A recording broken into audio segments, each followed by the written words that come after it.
सीधे प्रधानमंत्री कह रहे हैं कि भाई आपके साथ में जो हो लिए आप तो डूबी जाते हैं, उसके साथ साथ सहयोगी पार्टी को भी डुबा देते हैं। आने वाले चुनाव में एक तरफ एक है तो सेफ है का नारा दे रहे हैं, लेकिन आपके सहयोगी दलों को प्रधानमंत्री चेता रहे हैं कि भाई उनके साथ मत जाइए, आप भी डूब जाओगे। खास करके आरजेडी और समाजवादी पार्टी को बता रहे हैं शायद। साहिल जी, ऐसा प्रतीत होता है प्रधानमंत्री जी के भाषण से कि दिल्ली में आपकी आपदा गई तो भाजपा की विपदा, विपत्ति और विश्वासघात ने उसका स्थान ले लिया। 80-20 भाषण दिया प्रधानमंत्री जी ने। मुझे आज उम्मीद थी कि जब फलदार वृक्ष होता है, थोड़ा नमा हुआ होता है, तो जीत, चूंकि भारतीय जनता पार्टी को जीत नहीं मिली है, आप पार्टी को बुरी तरह हराया और एक वैकल्पिक नेतृत्व के रूप में भारतीय जनता पार्टी को चुना। 4 प्रमुख मुद्दे मैंने आइडेंटिफाई किए प्रधानमंत्री जी के भाषण से। सबसे पहले उन्होंने 5 बार मां यमुना का जिक्र किया। तो क्या प्रधानमंत्री जी मां यमुना को लेकर जनवरी 2024 से अप्रैल 2024 के बीच एनजीटी ने आप पार्टी पर और भारतीय जनता पार्टी पर सामूहिक जुर्माना नहीं लगाया? 50 करोड़ 45 लाख का जुर्माना लगाया।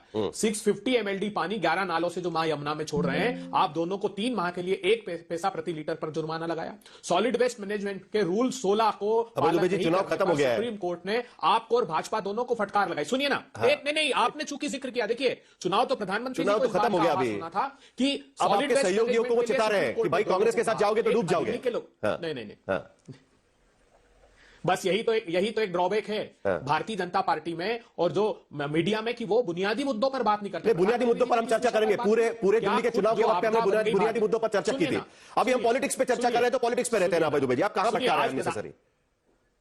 तो प्रधानमंत्री जी खुद बैसाखियों पर हैं। वो परजीवी भारतीय जनता पार्टी नहीं है, जेडीयू की परजीवी है और टीडीपी की परजीवी है। जिनके साथ भारतीय जनता पार्टी रही, अकाली दल को इन्होंने समाप्त करने की कोशिश की। शिवसेना के साथ रहे, शिवसेना के साथ विश्वासघात किया। 50 लाख डीएनए के टेस्ट जेडीयू कराती थी, वो तो सृजन घोटाले के फेविकोल से चिपक गए। उधर टीडीपी जो इनका पुराना अलाई था, वो भी साथ छोड़ गया था। तो भारतीय जनता पार्टी शुक्ला जी वही है। देखिए कांग्रेस क्या कह रही है, प्रतिशोध की राजनीति। प्रधानमंत्री कहते हैं कि कांग्रेस जुटती है, आपको उनके सहयोगियों को डुबा देती है। लेकिन अब कांग्रेस क्या कह रही है कि भाई बीजेपी के साथ जो जाता है वो डूब जाता है, लेकिन बीजेपी फल फूलने लगती है।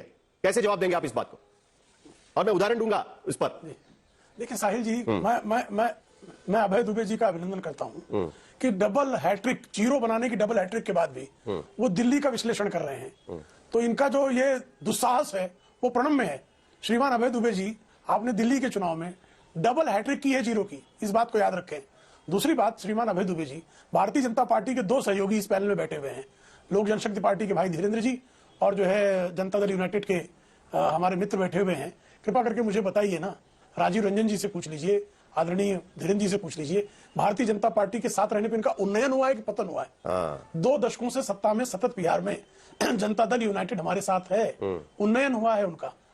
वही लोक जनशक्ति पार्टी का भी इसी पैनल में 2 लोग बैठे हुए हैं। ये अच्छा मुद्दा निकाला प्रेम शुक्ला जी आप कृपा करके मुझे बताइए ना, इसी दिल्ली में, नहीं, ये बहुत अच्छा। दिल्ली में हम इसी दिल्ली में बात करते हैं। इसी दिल्ली में 2015 के चुनाव में आम आदमी पार्टी अलग चुनाव तब भी लड़ी थी कांग्रेस के साथ, याद है, और कांग्रेस तब जीरो बनाई थी। और 2015 के चुनाव में 67 सीटें जो है आम आदमी पार्टी को मिली थी। 2020 के चुनाव में भी कांग्रेस अलग लड़ी थी, तब भी जो है भारतीय जनता पार्टी को जो है 8 सीटें और 62 सीटें जो है आम आदमी पार्टी को मिली थी, कांग्रेस जीरो पर थी। तो आज क्या हो गया जो आम आदमी पार्टी डूब गई? क्योंकि लोकसभा के चुनाव में इनके साथ गठबंधन कर लिया उसने। 2014 में गठबंधन नहीं था, 2019 के लोकसभा चुनाव में गठबंधन नहीं था, 2024 में वो आम आदमी पार्टी और कांग्रेस का गठबंधन हो गया और इनका पतन हो गया। तो ये बताइए ना, ये अपशकुन कहां से लगा? ये कोई समझ नहीं सकता है। नहीं, जरा आप मुझे बताइए, समाजवादी पार्टी का शुक्ला जी और प्रेम शुक्ला जी और अभय दुबे जी, आप दोनों ना नेशनल पार्टी के नेता है, ठीक है? तो जरा हम आपके सहयोगियों से ही पूछ लेते हैं। और आपने कहा कि आपके सहयोगियों का उन्नयन हुआ है, राजीव रंजन जी और धीरेन्द्र कुमार जी, उनसे तो मुझे सवाल पूछना ही है। लेकिन पहले जरा डॉक्टर आशुतोष वर्मा के पास चले जाते हैं। आप प्रधानमंत्री ने जो सलाह दी है आपको, देखिए मिल्कीपुर में कांग्रेस आपके साथ में थी, तब भी आप कुछ कमाल नहीं कर पाए वहां पर। और अखिलेश कई बार ये बोल चुके हैं, दिल्ली के चुनाव में भी उन्होंने सीधे सीधे अरविंद केजरीवाल को समर्थन दिया था। तो प्रधानमंत्री ने आपको जो चेतावनी दी है कि भाई कांग्रेस के साथ मत जाइए वरना आप डूब जाएंगे, तो आप इससे इत्तेफाक रखते हैं? आपको लगता है कि सही आपको ये सलाह दी गई है? क्योंकि आपके भी तो कांग्रेस से कई बार मतभेद रहे हैं। क्या आपको लगता है कि एक है तो सेफ है विपक्ष के लिए? शैली, भारतीय राजनीति में इस बात को तो हम लोगों को मानना पड़ेगा कि हमने प्रधानमंत्री नहीं, एक पॉलिटिकल मैस्कॉट को चुना हुआ है जो 24/7 सिर्फ चुनाव की बात करता है। बाकी देश में कुछ भी हो रहा है उनसे मतलब नहीं है, चाहे बेड़ियों से लग के हमारे लोग आ रहे हो, कोई फर्क नहीं पड़ता। अब कल दिल्ली का चुनाव हुआ है और उन्होंने अपनी चुनावी रणनीति शुरू कर दी है। उन्होंने तुरंत पूर्वांचली, मैं तो पूर्वांचल का सांसद हूँ, बनारस के लोग बड़े परेशान थे कि एक बार बनारस का नाम ले लें, जहां से चुन के आते हैं, जिस गंगा मैया ने आशीर्वाद दिया, लेकिन उन्होंने पूर्वांचल का नाम लिया जानबूझ के, जिससे बिहार का आने वाला इलेक्शन तय हो जाए। और फिर उन्होंने उसको टारगेट करना शुरू किया उसी रैली में कि भाई कांग्रेस पैरासाइट है, सबको खा जाएगी।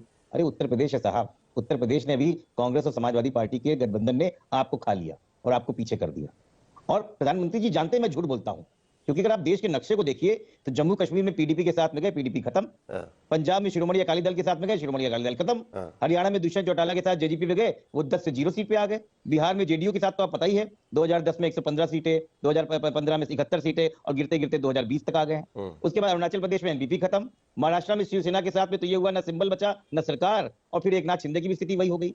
उड़ीसा में जो बीजू जनता दल गाहे बिगारे कहीं ना कहीं सेंट्रल में वो सपोर्ट करते थे, वो खत्म। तेलंगाना में वाईएसआर जो उनके पीछे सपोर्ट करते थे, वो खत्म। तो पैरासाइट इस देश में अगर कोई है तो भारतीय जनता पार्टी। लेकिन वर्मा जी, क्योंकि उसको पता है दिल्ली चुनाव के पहले तो आप वहां पर तंज कस रहे थे कांग्रेस पर। आप कह रहे थे कि भाई कांग्रेस सहयोगी दलों की, रीजनल पार्टीज की इज्जत नहीं करती। आप ही ने कहा था ना, आपकी पार्टी कह रही थी। मैं साहिल जी, मैं उस बात पे भी आ रहा हूँ, मेरी बात पूरी खत्म नहीं हुई। अभी मैं उत्तर प्रदेश में बताऊँ ना, प्रवक्ता तो समाजवादी पार्टी का हूँ। उत्तर प्रदेश में अपना दल को 2 सीटें दी, सांसद बनाए, और आखिरी में आते आते एक सांसद की पार्टी बची है। निषाद पार्टी समाजवादी पार्टी थी, योगी आदित्यनाथ की जगह उनके बेटे को वहां पे टिकट दिया और समाजवादी पार्टी ने जिताया और एमपी पहुंचाया, दिल्ली पहुंचाया। और भारतीय जनता पार्टी के साथ में गए तो बिना एमपी के पार्टी हो गए। तो ये तो भारतीय जनता पार्टी की बात है। रही बात समाजवादी पार्टी क्या कहती है कांग्रेस के लिए, हमारा स्पष्ट निर्देश है कि हम लोगों की जब इंडिया अलायंस की बात हुई तब देश के बड़े गठबंधन की बात हुई और भारतीय जनता पार्टी को कैसे रोका जाए इस पे बात हुई। समाजवादी पार्टी ने अपने कर्तव्यों का निर्वहन किया और उत्तर प्रदेश में इनके जो है कुचक्र को रोका, और हम सबसे ज्यादा 43 सीट जीत के गठबंधन में आ गए। आगे लेकिन दिल्ली के चुनाव के लिए हमारी कभी इस तरीके की बात नहीं हुई थी जो भारतीय जनता पार्टी को हरा पाएगा। कांग्रेस की स्थिति क्या हुआ, 4% से लेकर 6% की पार्टी बनी, लेकिन आज भी आम आदमी पार्टी सिर्फ 2% पीछे है भारतीय जनता पार्टी। नहीं, लेकिन देखिए मतलब देखिए बड़ी इंटरेस्टिंग बात है। जनता पार्टी को जो हराएगा दिल्ली के चुनाव में भारतीय जनता पार्टी ने अपने सहयोगी पार्टी जो 2 पार्टियां ऊपर जेडीयू और एलजेपी, उनके लिए भी एक सीट छोड़ दी। वही चीज अगर कांग्रेस और आपस आप में भी हो सकता था ना, लेकिन नहीं हुआ। देखिए वही तो बात है ना। साहिल जी रिजल्ट बताइए ना उसके बारे में।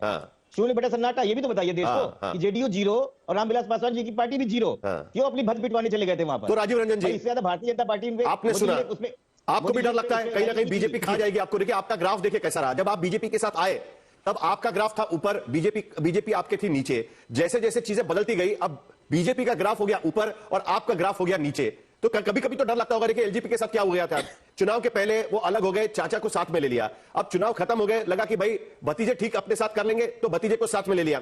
ये बड़ा इंटरेस्टिंग चीज है ना राजीव रंजन जी। यहां पर आपको भी कभी कभी डर लगता है क्या कि देखिए ये बड़ा नेचुरल है रीजनल पार्टीज के लिए कि नेशनल पार्टी से डर लगता है कि भाई वो कभी खा जाएगी। आपको भी कभी कभी डर लगता है राजीव रंजन जी? अब देखिए साहिल जी, एक अलायंस जनता की कसौटी पर खरा उतरे तो फिर उससे बेहतर कोई अलायंस नहीं होता है। और मैं मानता हूं बिहार में पिछले 2 दशक जो बिहार के करिश्माई मुख्यमंत्री नीतीश कुमार जी का जो ये कार्यकाल है, ज्यादातर चुनाव हम एनडीए का हिस्सा बनकर लड़े और हर बार हमने शानदार कामयाबी हासिल की। अलायंस की कमान किसके हाथ में है ये बेहद अहम होता है। नीतीश कुमार जी की छवि एक ऐसे सुलझे हुए नेता के तौर पर है जो न केवल सत्ता पक्ष, ज्यादातर महत्वपूर्ण फैसलों में वो विपक्ष को भी शामिल करते रहे हैं।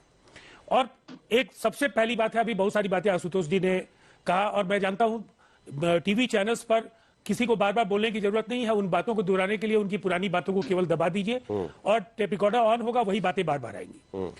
कभी ये नहीं बताएंगे कि कांग्रेस के साथ रिश्ते इनके कितनी बार जुड़े, कितनी बार टूटे, जो लोग इनके साथ थे, छोटे दल जो उत्तर प्रदेश में, वो क्यों एनडीए का हिस्सा बने, इस पर विस्तार से ये नहीं आपके भी तो टूटते सवाल ये है कि वहां ये विपक्ष में है बिहार में 2014 के बाद आपके भी तो टूटते। और मैंने तो आपको कहा ज्यादातर, साहिल जी अगर आपने मेरा जवाब सुन लिया होता, मैंने कहा इन 20 वर्षों में ज्यादातर चुनाव हम एनडीए के साथ लड़े, तो निश्चित तौर पर कुछ चुनाव हम दूसरों के साथ भी लड़े। लेकिन बिहार की मिट्टी में कुछ बात है, वो पहचानते हैं कि किसको जनादेश देना है, किसने बिहार के लिए किया है। और निसंदेह ये श्रेय जाता है नीतीश कुमार जी को, जिन्होंने राजनीति का विमर्श बिहार में बदला, विकास परक राजनीति को केंद्र में रख करके उन्होंने बिहार की जनता के बीच में जाने का फैसला किया। और इसीलिए चाहे बिहार में जिस तरह की व्यूह रचनाएं बनी हो, लेकिन उसको बेद कर नीतीश कुमार जी बराबर सत्ता के शीर्ष पर अगर पहुंचे हैं तो ये जनता के आशीर्वाद से ही संभव नहीं है।